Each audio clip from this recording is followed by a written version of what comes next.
بەناوی خوای گەورە سڵاوتان لێبێت. لەم بەرنامەیەدا قسە دەکەین لەسەر لێکەوتەکانی خۆنیشاندانەکانی ئەم دواییانە و پرسیار دەکەین. ئایا بەڕاست ئەم جارە لە هەر جارێکی تر ئەو دەستە پیلانژێڕیانە کەشفتر نەبوون کە دەیانویست لە ڕێگای جوڵانی خەڵکو لە ناو خۆنیشاندەرانەوە دۆخی هەرێماکەمان زیاتر تێک بدەن؟ بۆچی تا ئێستاش دەسەڵاتی کوردی لەگەڵ ئەو پرسیارە جەوهەریانە مامەڵە ناکات کە هاوڵاتیانی کورد ناچار بە خۆنیشاندان دەکات و بۆچی ناپرسێت جارێک خەڵک بۆچی دەڕژێنە سەر شەقامەکان؟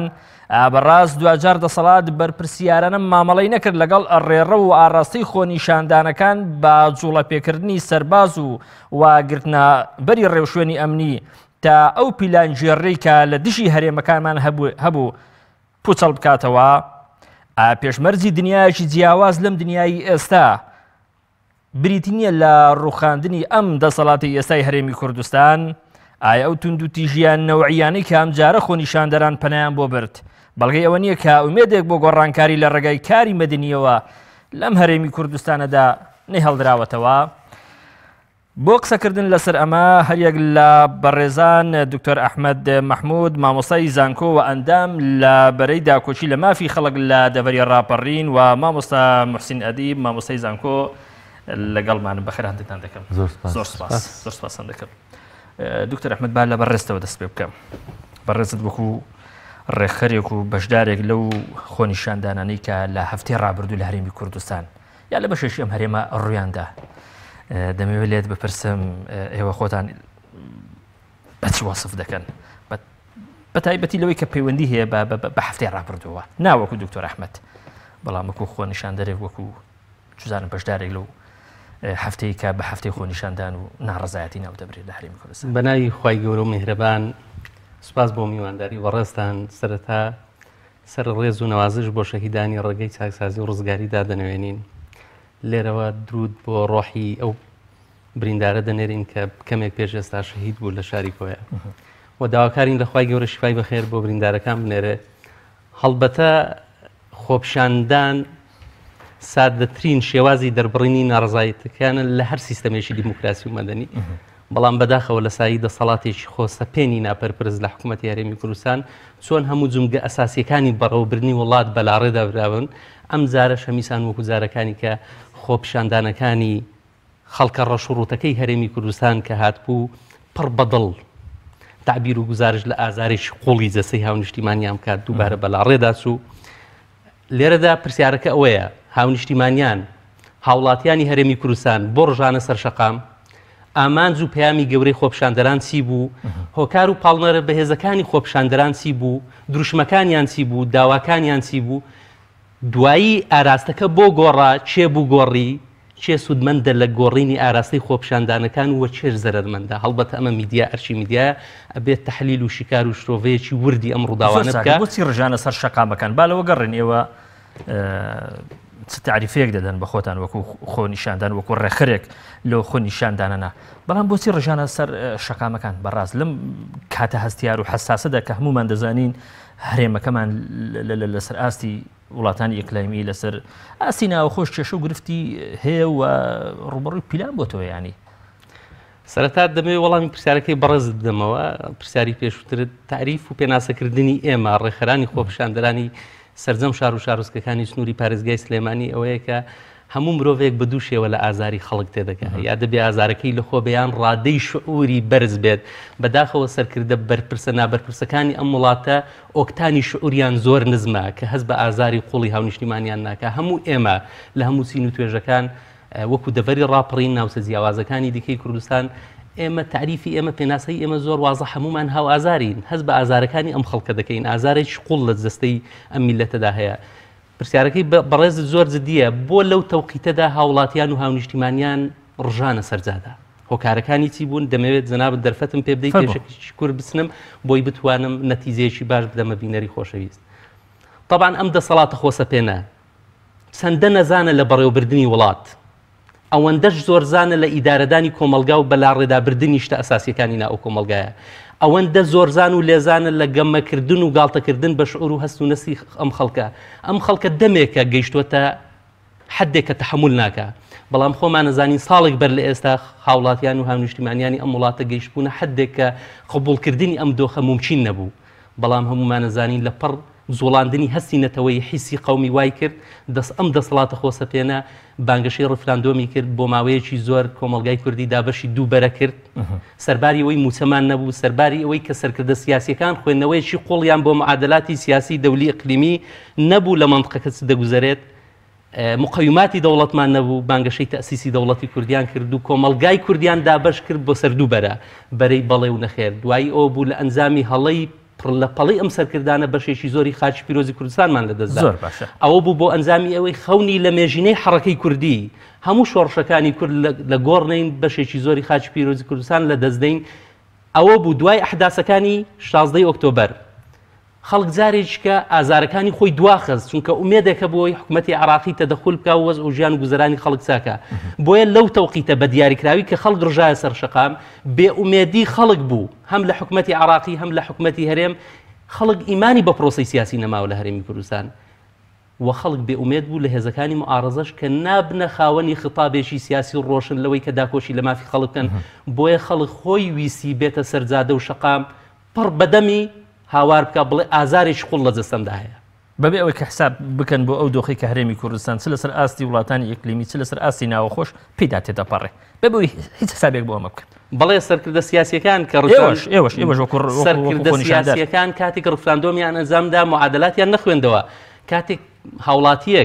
هاوڵاتیەک ئازارێکی قوڵی لە جەستەدا بێ هاوڵاتیەک موچەی پێ نەبێ هاوڵاتیەک نەتوانێت پێداویستەکانی ژیانی ڕۆژانەی دابینکە هاوڵاتیەک لە زستانێکی ئاواساردا نەتوانێت نەوتی پێویست دابینکە بۆ منداڵەکانی مامۆستایەک نەتوانێت مامۆستایەکی باش بێت لە قوتابخانەکەی باوکێک نەتوانێت باوکێکی باش بێت سفرەی ئاشتەوایی زۆر ماڵتێک چووە لەبەر بێپارەیی شیرازەی کۆمەڵاتی تێک چووە لەبەر ئەوەی کە موچە و پێداویستە فیسیۆلۆجیەکانی ئەم وڵاتە لەبار چووە بۆیە بەداخەوە خەڵک کە دێتە سەرجادە بیر لەو شتانە ناکاتەوە بەڵام ئەوە هێزە سیاسیەکانن ئەم هێزانی کە خۆیان بە صاحبی ئەم وڵاتە دەزانن تا ئێستا 26 ساڵ جڵەوی ئیدارەی ئەو وڵاتیان لەبەردەستە دەرفەت نادەن بە خەڵکیکە ئاشتەوایی دەسەڵات و پرۆسی ئاشتیانی دەسەڵات ئاڵوگۆڕ بکرێت زۆر باشە دەبێت ئەوان خوێندنەوەی قوڵیان بۆ بابزانە زۆر باشە مامۆستا موحسین بە لەگەڵ بەڕێز لەوە دەست پێ بکەم پرسیارێک هەیە پرسیاری ئەوەی کە بۆچی ئەم دەسەڵاتە هەرگیز لەوە ناپرسێ ئەم خەڵکە بۆچی دەڕژێنە سەر شەقامەکان ئەمە پرسیارێکە بۆچی لای دەسەڵات ئامادە نییە بۆچی هەمیشە تۆمەت ئامادەیە بە ئەندازەی ئەوەی کە ئەم پرسیارە جەوهەری ینی ئامادە ببێت لای بەتابەتی کە ئێمە ئەمە یەکەمین خۆنیشاندان و یەکەم ناڕەزایەتی دەربڕین نییە کە لەسەر ئاستی هەرێمی کوردستان ڕوو بدات شتیش تازە نییە ئەمە ینی وەڵا پرسیارێکی قورسە بەڵام لە هەمان کاتیشە پرسیارێکی زۆر ئەساسیە ڕەنگە یان یەکە بتوانین بە کورتی وەڵامی بینەوە مەسەلەکە ڕەتی بەوە هەبێت کە لەم وڵاتەیە 26 ساڵە 27 ساڵە ئێمە خاوەنی بەرپرس نین ئێمە خاوەنی کاربەدەستین ینی لە ڕاستیە ینی پێم وایە خەڵکی ئێمە ینی چی بەرپرس و کاربەدەست ینی بەرپرس جیاوازی ئەم دوو کاربەدەست ینی ئەثۆرەتی هەیە سوڵتەی هەیە دەسەڵاتی هەیە ینی کاروباری بەدەستە لە دەرەوەی شەرعیەت و لە دەرەوەی مەشروعیەت بەڵام بەرپرس جارێ ئەساسەن ینی وشەی بەرپرس من پێم وایە ینی ئێمە گوناحێکی گەورەکەین تۆ کمیتیاکاری ئەمە وەکو خەڵکی ئەکادیمی و خەڵکی خوێنەوار و خەڵکی ڕۆژنامەنووس و خەڵکی هەر شتێک هەر جۆرە خەڵکێک لە ڕاستیە ئەوانەی کە ئیدارەی ئەم وڵاتە دەن لە سای ڕەبدە پیان بڵین بەرپرس چونکە لە ڕاستیە وشەی بەرپرس هەر لە ڕووی لغەویەوە هەم لە ڕووی نەفسیەوە ینی جۆرێک لە مەسئولیەت و جۆرێک لە گەورەی و جۆرێک لە خۆ ینی بۆ ئەوی تر ژیان پیشانەیە بەڵام لە ڕاستیە ئەوەی کە ئێمە لە 26 ساڵی ڕابردووە بە هەموو جۆرێک لەمسمان کردو ئەوەیە کە ئەمانە هەموو شتێکن بەڵام بەرپرس نین کاتێک کە بەرپرس غایب بوو لە وڵاتە نەتیجەکە بەم جۆرە بێ ینی بەرپرس کە بوونی هەبوو ئەو کاتە ینی کاتێک خەڵک هەر ئەساسا نایڵێ دۆخێک دروست ناکات کە خەڵک تووڕە بێ بەس ڕخنە بگرێت بەڵام بەرپرسەیە بەڵام ڕەنگە چزانم لە حەزە زەمەنیەکە مساعید یان عاملی مساعید نەبێ بۆ ئەم بەرپرسە بەم ئەرکانەی خۆی هەڵبستێ کە دوجار لەسەر شانیەتی یا واقعەکە خۆی ینی بنمونە ئێمە هەنە جار گومانم لە پرسیارەکەی جەناب یانی تۆ قەناعەت بم پرسیارانی خۆت هەیە؟ من پرسیاری ناو خەڵک نامێ بیر و بۆ چوون ئەزانم بەڵام لە ڕاستیا ینی قسەی ڕەنگە بەرامبەرەکانی ئێوە زۆر بە ینی بە عسابێکی ساردەوە پرسیارەکانەکە وەکوی قەناعەتی بە پرسیارەکانە بێ نا لە ڕاستیا بە پێچەوانەوە ینی هەموو دۆخێک لەبار بووە بۆ ئەوەی کە ئەم کار بەدەستانەی وڵاتی ئێمە ئەم دوو حیزبە بە دیاریکراوی زۆر بە باشی ئەم وڵاتە بەڕێوە بەرن بەڵام نەک نەیانتوانیوە بە باشی بەڕێوەی برن نەک نەیانتوانیوە کاری باش بکەن ینی ئۆکەی ڕەنگە بوو تریاخرەمان نەیانتوانیوە کاری زۆر باش بکەن بەڵام خۆیان توانی کاری زۆر خراپ نەکەن کە لە 26 ساڵی ڕابردووە بەردەوام خاری خراپەکەن هەین تو هەروەرە سێری گیرفانی خۆت بکە وەکو مامۆستایەکە وەکو موچەخۆرێک باشە لە 26 ساڵی ڕابردووە تۆ 4-5 ساڵ موچە و باش بوو چه باشی کرد حکومەتی ناوەندی چه خراپی کرد یعنی ئێستا سازی عەلی ئەم کار بەدەستانە ئەم بەڵام ئەمە ئیزحافێکی زۆر نییە لە دەسەڵاتی کوردی نەخێر بۆچی تۆ وەرە یەکی ئێستا بەڕێزت بنەوەی لە ستایشەوە دەتەوێت ینی ڕەتی لە ستایش زۆر باش تۆ ڕۆژنامەنووسی هێشتەکان خۆی پیشانەی زۆر باش ئەمە معلومەیە ئەمە ڕێی من نییە زۆر باش خۆشیانەوە ئازان باشە بەڵام ئەم حکومەتی ناوەندی 2000 لە دوای 2003 ئەم دەسەڵاتە کوردیە پشکی شێری بەردەکەوێت لە دروستکردنی لە پێکەنانەوە و سەر لە نوێ دامەزرانەوەی لە بەغدا کەواتە بەشێکی ئەو گۆڕانکاریانەی کە باش بوون لە بەغداوە بە ئێمە هاتوون پەیوەندی بە حکمڕانەکانی خۆشمانەوە هەیە لانی کەم ئەوانەی کە لە بەغدا بوون ئەزانی خۆ ینی تۆ قسەی دەکەم بۆ ئەوی وێنەکە ینی نەنا ینی ئێستا حکوومەت بریتە لە چی ینی حکوومەت لە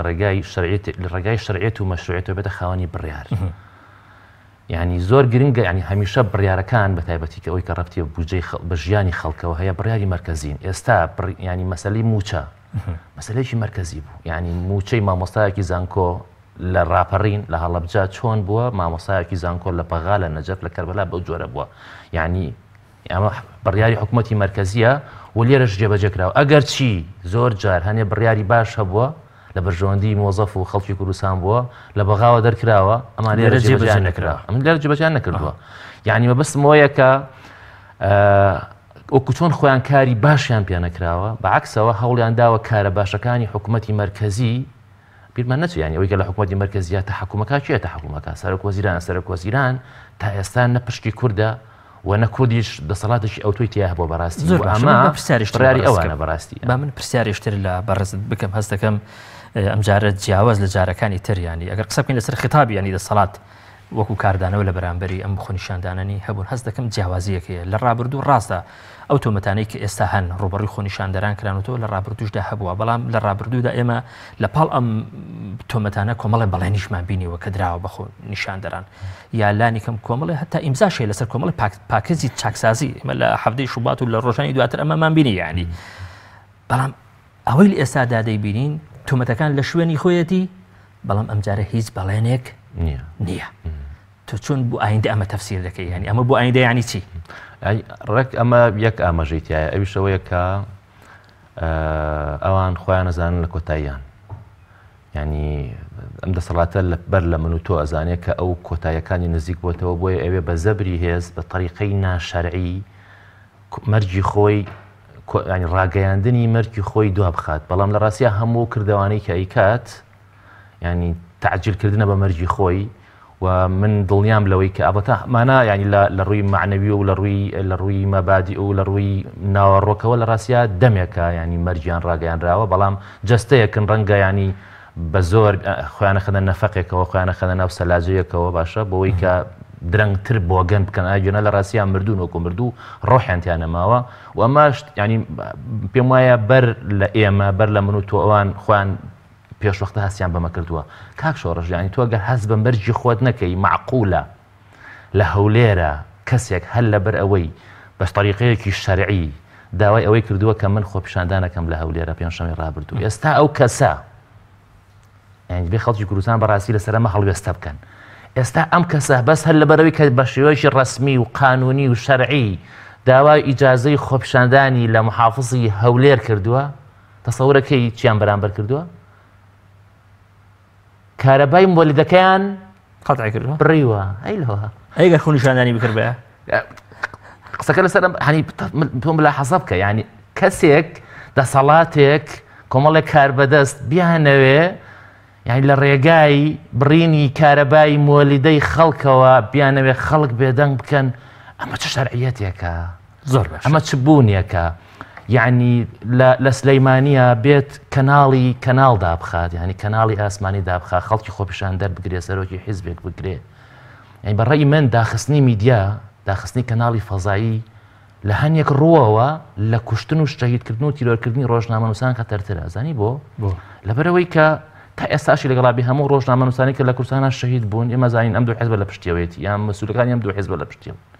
بەڵام تا ئێستا نەیانوێراوە بە ئاشکرا بڵێن ئێمە فڵانە کەسمان شەهید کرد کۆشت تیرۆرمان کرد بەڵام حیزبێکی دیاریکراو بە دەر لە هەموو ئیجرایەتێکی قانونی بڕیاری مەحکەمە تێکەناڵ داخا خەڵکە دەستگیرەکە خەڵک ئەفرێنێ یعنی مەبەستم چی یعنی شتەکە کۆڵێ تەواو یعنی مەلیک ڕوود بووێتەوە یعنی من بۆ خۆم لە ڕاستیە یعنی ببوورە گلەیم هەیە لە جەنابەت یعنی من ئەم شەو بۆ ئەو ناتم بەڕاستی ڕخنە لەم دەسەڵاتە بگرم چکە پێم وایە و پێشم وایە زۆر خەڵکیشم قەناعەتی منیانەیە ئەم دەسەڵاتە شایستەی ئەوەش نەماوە کە ڕخنەی لێ بگریت زۆر باشە تۆ ڕخنە لە خەڵکی بەرپرسەگری هۆشیار یەکەیتەوە لەوەی کە فلانە هەڵا مەکە فلانە هەڵەت کردووە چاشیکە بەڵام ئەو لە من و تۆ باشترە زانێت کە چەند بۆگەنە یعنی تۆ مەلا حەسەب کە بۆ خۆشیان یعنی ئێستا یعنی کە ڕخنە لەم بەرپرسانانی شێتی و پارتیەگری خۆناڵن ئێمەوانین خۆشیان احتراف بەوەکەن بەڵام ئەڵێن چی تۆسی ئەو ڕووداریە ئەڵێن خۆ فلانە حیزبی شوایە خۆ فلانە مەسئولی شوایە خۆ فلانە خەڵکی شوایە یعنی ئێستا ئیشەکە لەوە دەرچووە کە ئەوانە خۆیان ناشرینی شتەکە لەوەیە ئیش لەسەرەوەکەن کە بڵێن هەمووان پێکەوە ناشرینین هەمووان پێکەوە دەڕێندەین یعنی دەسەڵاتێک کاربەدەستانێک ئابم جۆرە بەم مەنتیقە بیر بکەنەوە لە ڕاستیان شایستەی ئەوەنین ڕخنەشیان لێ بگری تۆ بیرکەرەوە ئێمە لە هەشتەکان ڕخنەمان لە حیزبی بەحسە کرد پێویستی بە حیزب بە ڕخنەگرتن نەبوو بەڕاستی بۆیە من بۆ خۆم بەلای من و گرنگەوە بەرنامەیەش بۆ واتم کە ئێمە زۆر چاکە نەمەکی پرسیارەکان لەگەڵ بەڕێزت بەتەکید دیگەڕێ لەسەر ئایندە بکەین زۆر ڕاستیاوی کە ڕابردووە و ڕخنەوانە بەدای هاتووە بەتەکید دکتۆر ئەحمەد چی پاڵی پێوەنان کە پەنا بۆ توندوتیژی بەرن توندوتیژی بەڵێ توندوتیژی لە فەرهەنگی ئێمەدانە بەڵام خاڵی بەهێز بنمونە لە ناوخۆ پیشاندەران لەو شوێنانەی کە خوێن نیشاندانی تێداکرا گوڵ نەبەخشرایەوە طبعاً ئێمە خۆمانە ناسین دەسەڵاتی سیاسیش ئەو دوو حیزب بە حاکمە فەرمانڕەوا ئەوانیش باش خۆیانە ناسن ئێمەش باش ئەوان دەناسین ئەوانیش باش ئێمە دەناسن ئێمە ئەهلی توندوتیژی نین ئێمە دژی توندوتیژین خاڵی بەهێزی ئێمە خاڵی زەماوەرە ئاژبوونەوەیە مساڵحەی وەتەنیە گەڕانەوەیە بۆ سەرمێزی گفتوگۆ زمانی حیوارە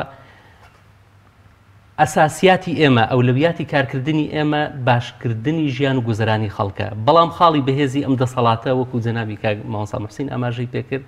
بەڵێ ئەم دەسەڵاتە هەموو شتێکی لە دەستداوە متمانەی خەڵکی لە دەستداوە گاپێکی گەورە فەراغێکی زۆر گەورە لە بینی زەماوەر و سەرکردە سیاسیەکانی حاکم ئێستا لە کوردستان هەیە تەنها خاڵی بەهێزی ئەوان ئەوەیە کە معادلاتی هێز بێتە گۆڕێ بەڵام خۆشتان یعنی عاملی مساعد نبوون بۆ ئەوەی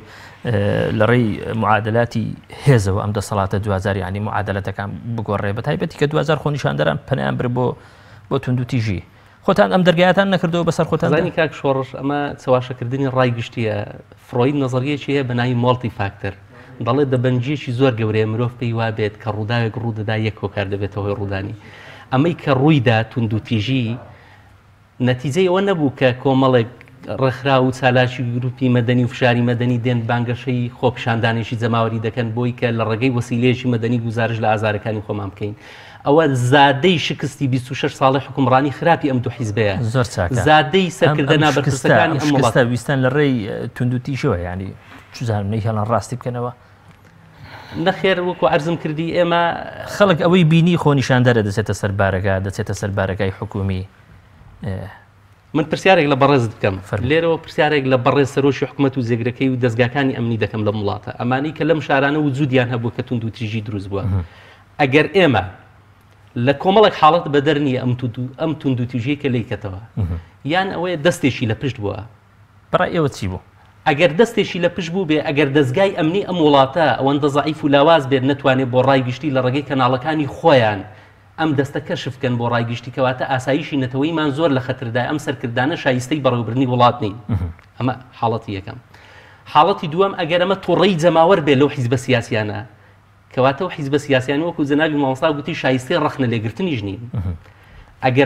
ئەگەر حیزبی سیاسی قەناعەتی چەسپاوی لا دروست بێت زەماوەری شاری ڕانی و شارەکانی تر هەڵدەستنە سەر مەقەڕاسووتان و دایرە سووتاندن، ئەمە فەرهەنگی خەڵک بێدژی ئەو حیزبە سیاسیانە کەواتە دووبارە ئەم حیزبانە دەبێت بارکەن لە ناو خەڵکە، ئەگەر ڕوویان هەبێت دەبێت بارکەن.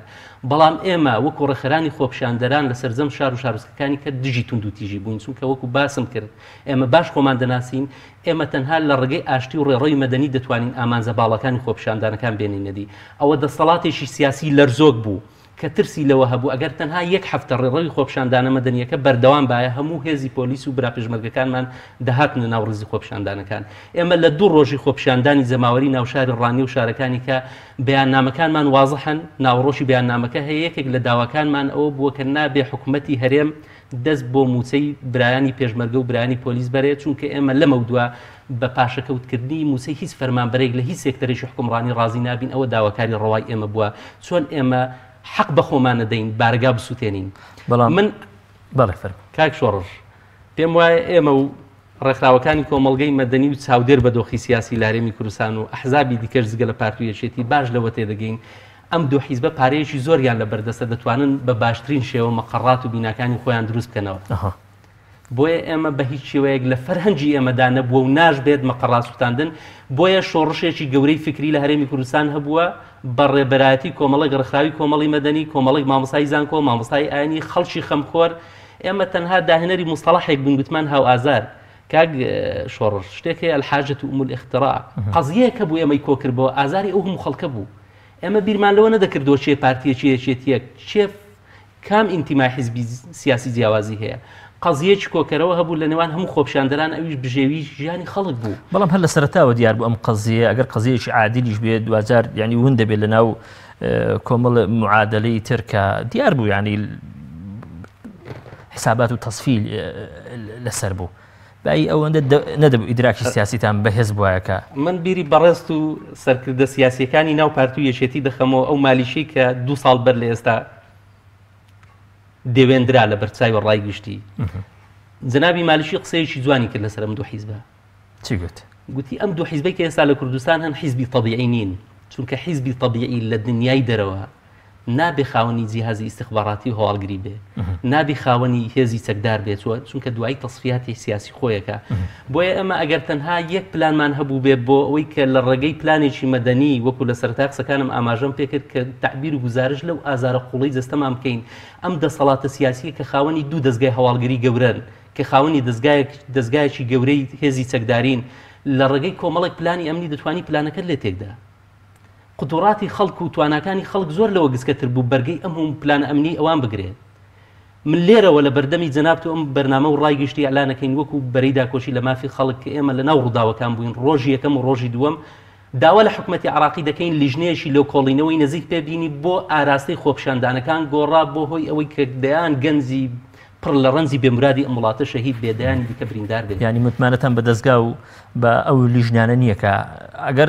چزانە پێک بهێنرێت لەسەر ئاستیەوەخۆ بۆ تەحقیق لە ڕووداوەمان بە پرۆسی سیاسی نەماوە. ئەوە ئێمە نین، ئەوە هەموو هاوڵاتیانی ئەم کوردستانن ئیمانیان پێ نەماوە. ئەوە هێزی پێشمەرگە و برانی پۆلیسی و جیهاتی مەدەنین بڕوان بە و دەستگا بەرپرسانە نەماوە، چونکە لە هیچ وێزگەیەکی خەباتی خۆیان نەیانتوانی وە متمانەی ئێمە بەدەست بێت. زۆر باشە، زۆر باشە. بۆ ئەوەی بەیانیمان لەم ڕۆ نەچێت چی بکەین؟ بابینە سەرەوە لەگەڵ بەڕێست.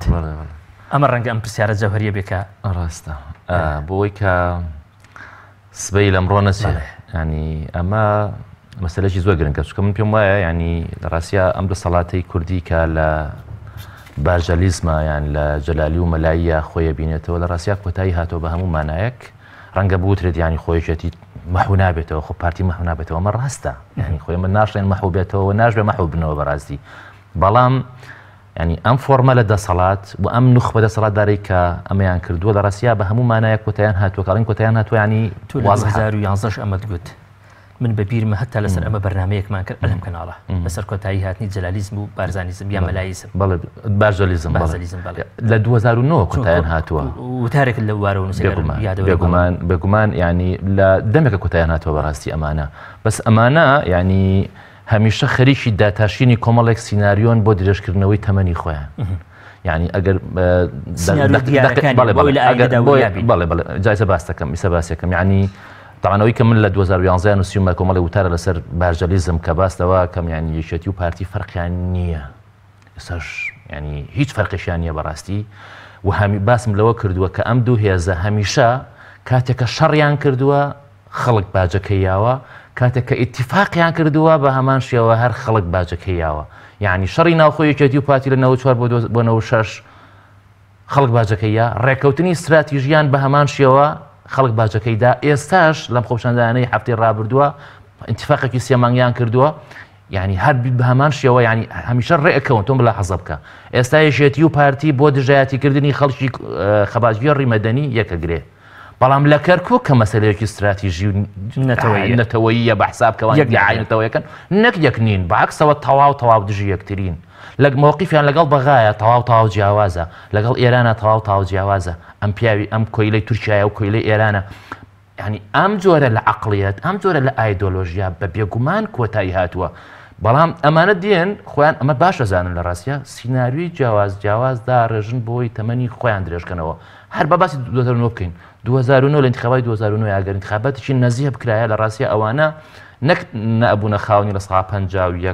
50 زای دەنگێکی دەنگەکان بەڵکو 40لیشیان ناهێنا 35 دەنگیشیان نەهێنا بەبەستم چییە ئەمانە بە طریقەی ناشەرعی لە ڕێگای تەرغیب و تەرغیبەوە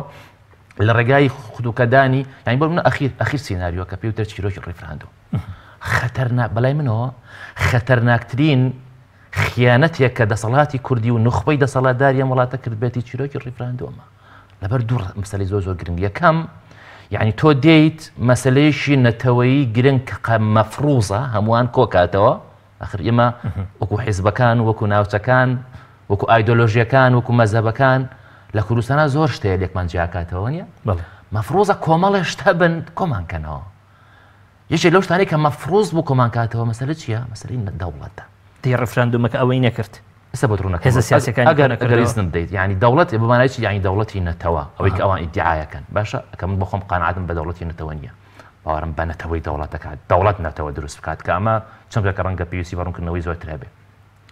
بەڵام ینی مەفروز بۆ ئەو دەوڵەتە نەتەوە ئەمما کۆکاتەوە نییە بە ئیسلامی و بە ئەلمانیەوە بە بادینی و بە سوەرانیەوە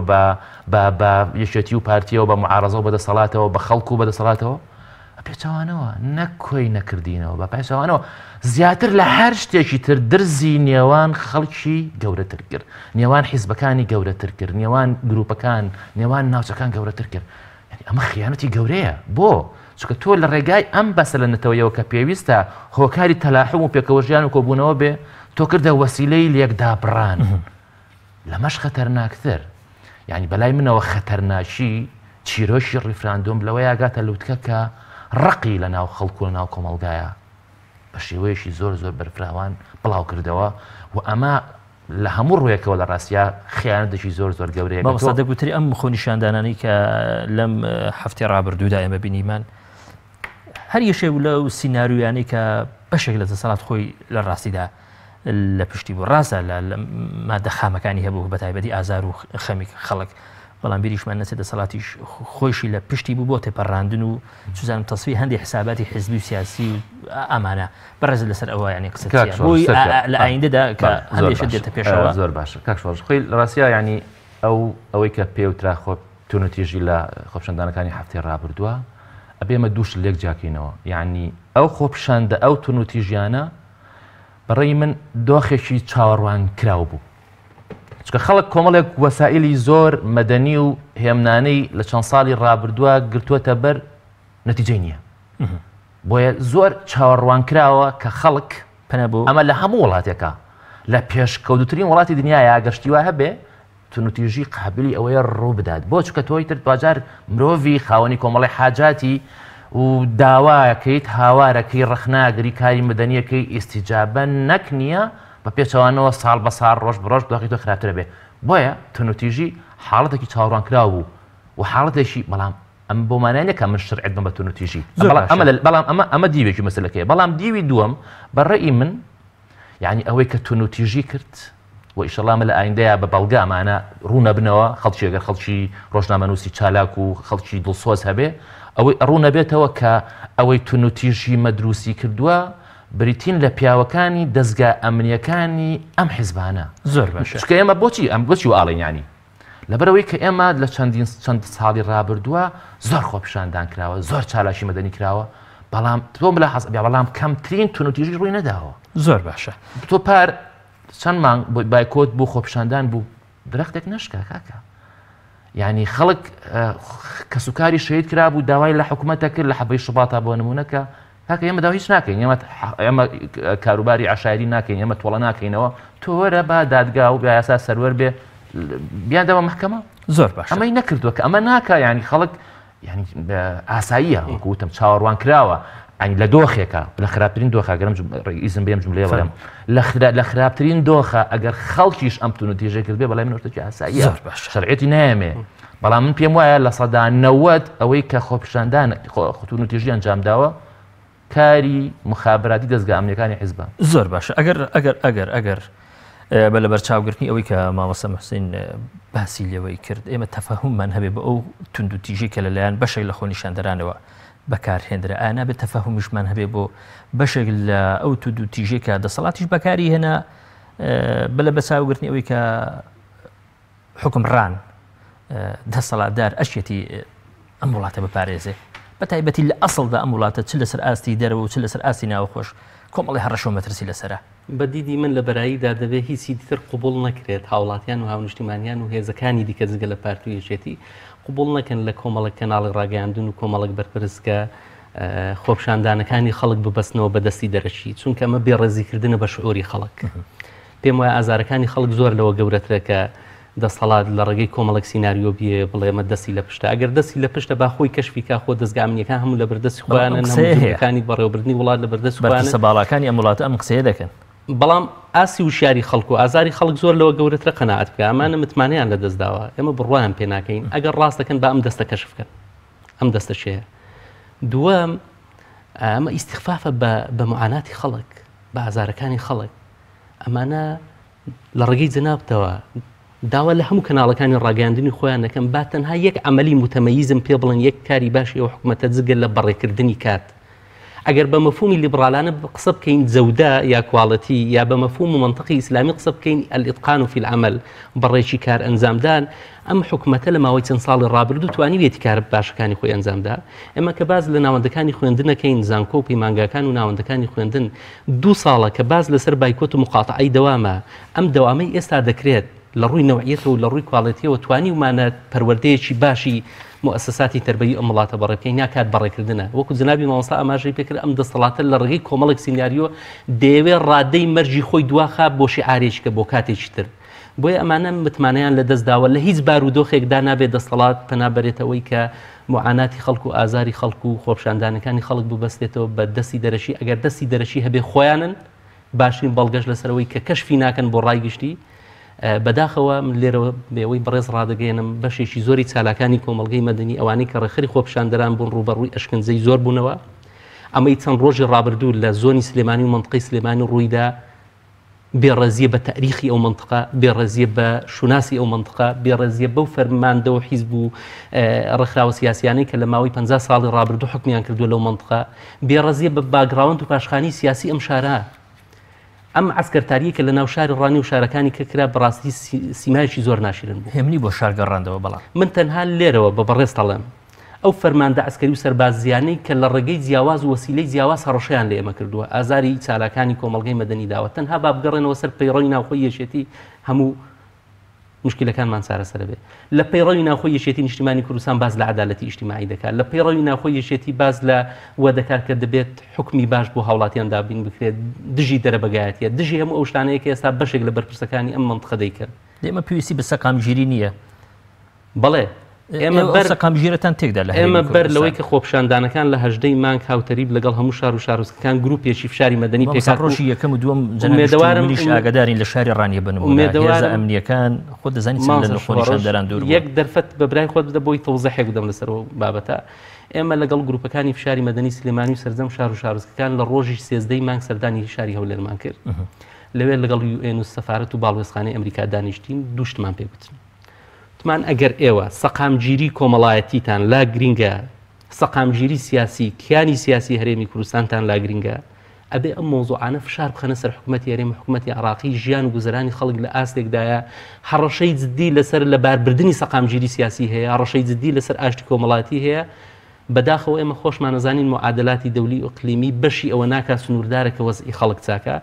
بۆیە ئێمە لە 18 مانگ لەگەڵ هەموو شار و شارۆچکەکان بڕیارماندا خۆپشاندام بکەین ئێمە هاتینە سەرزادا بە شێوەیەکی زۆر مەدەنی ڤیدیۆکان دۆکمنتەکان هەمووی ئەرشیف کراون کە دروشمی ئێمە بە مەدەنی و بەهێمنی بووە هاتن بە شێوێکی مەدەنی بۆ سەر شەقامەکە بەڵام دەگوترێ قەراراتەکانتان مەدەنی نەبوو بە نمونە ویستەن بەسەر دام و دەستگا ڕسمیەکانی دەوڵەتیدا بسەپێنن کە بایکۆت بکەن ینی ئەمە وازە هەیە ینی ئەمە ئێستاش دووبارەیەکەینەوە دوای ئەوەی کە ئێمە ڕێشوێنێکی ئەمنیە مەدەنیە بەڵێ ئەمە ئەو پەڕی حکوومەت بگریوە لەسەر جادە نەخێر مقاتعی دەوام و بایکۆتی دەوام ئەمە زۆر خراپەوەی ئەم شتە عەفەویە کە دەکرێت ئەمە دژی ئەم حاڵەتە بووین بەڵام ئێمە یەکەم هەنگاومان لە بەیاننامەکانمان ئاماژەمان پێکردو داوامان لە سەرجەم فەرمانگە و دەستگامیریەکانی ناوچەکەی خۆمان و سەرجەم کوردستان کرد داوامان لە سەرجەم ناوەندەکانی خوێندر کرد کە بایکۆتی دەوام بکەن مقاتعی دەوام بکەن چونکە ئێمە پێشتر ئەزمموی خۆپشاندانی زەماوەریمان هەبووە وەکو باسم کرد لە سەرەتای قسەکانم هەر جارێک لە هەر شوێنێک لە هەر منطقەیەک گروپێک دەستەیەک کۆ ببنەوە گر ببنەوە بۆ تعبیرکردن و گزارشکردن لە ئازارەکانی خۆیان دەیان دەست دێتە ناو مۆزوعیان بۆی بەلاڕێدا بچێ بۆی ئێمە تێگەشتنی قوڵمان هەبوو بۆی کە ئەم دەسەڵاتە دووبارە ئەم خۆپشاندانانە لەبار دەبا بۆ یەکەم هەنگاومان بریتی بوو لە یاخبوونی مەدەنی ئەسیانی مەدەنی ئەوە بوو کە داوامان لە سەرجەم فەرمانگەکان کرد دەوام نەکەن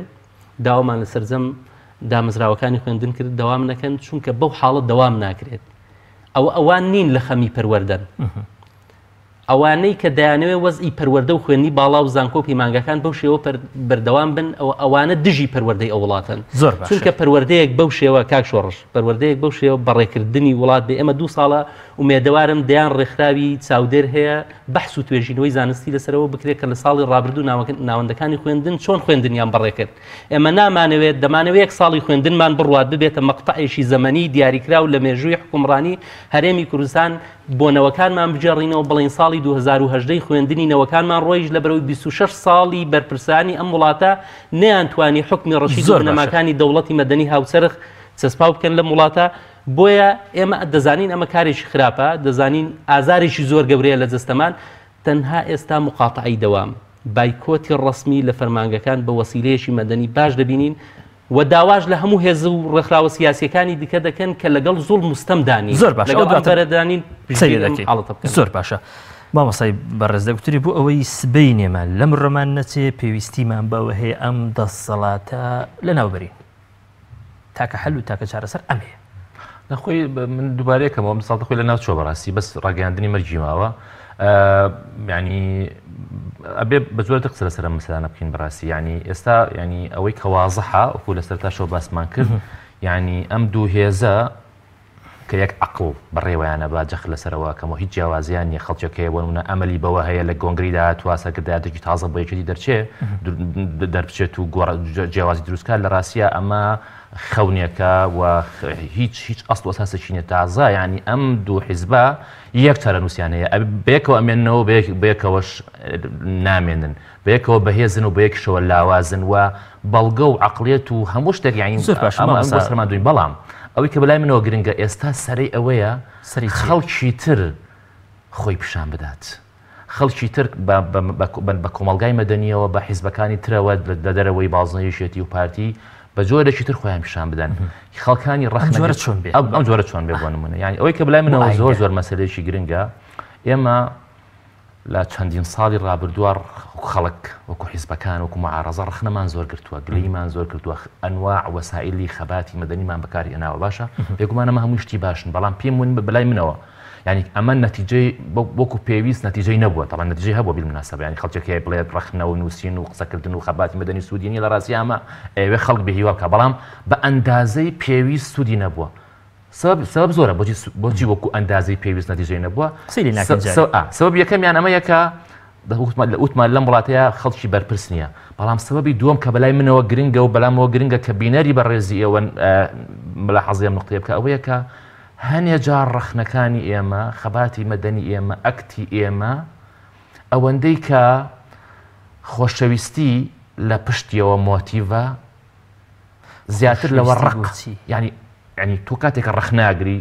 خەباتی مەدەنیەکەی مەفروزە خۆشەویستی بۆ گشت بۆ چاکەی گشتی ئاراستت بکە نەک ڕقت لە کەمینەیەکی دەسەڵاتدار ئەمە مەسەلەیەکی زۆر گرنگە وەکو وتم یعنی چکە فریکوێنسی ڕق